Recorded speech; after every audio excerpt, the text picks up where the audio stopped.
Најпрво да разграничиме ценовните ефекти кои што ги гледаме сега започнаа од месец јули и тие се должат на три клучни фактори.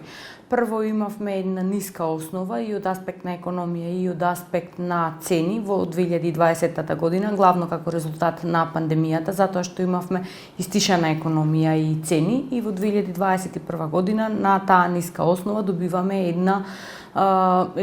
се чувствува тој ценовен ефект. Второ, имаме се уште нарушени побарувачка и понуда, главно како резултат на нарушените синџири на добавување, кои што беа резултат на пандемијата и истите бавно закрепнуваат.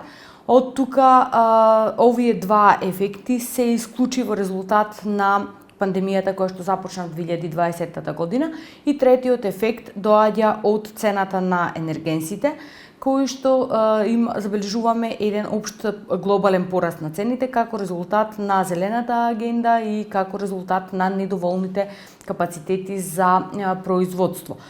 Тука да забележиме дека ние имаме и домашно производство кое што доаѓа од фосилни извори, меѓутоа сепак забележуваме дека ние имаме потешкотија да го максимизираме тоа производство согласно на инсталираните капацитети.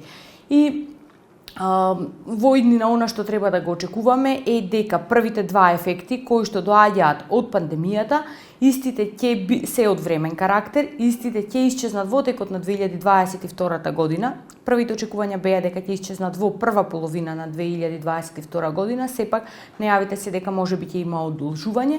И вториот аспект кој што доаѓа од аспект на цената на енергенсите, треба да очекуваме дека и во иднина ние ќе имаме цени кои што ќе бидат на повисоко ниво од она кое што сме ги имале порано.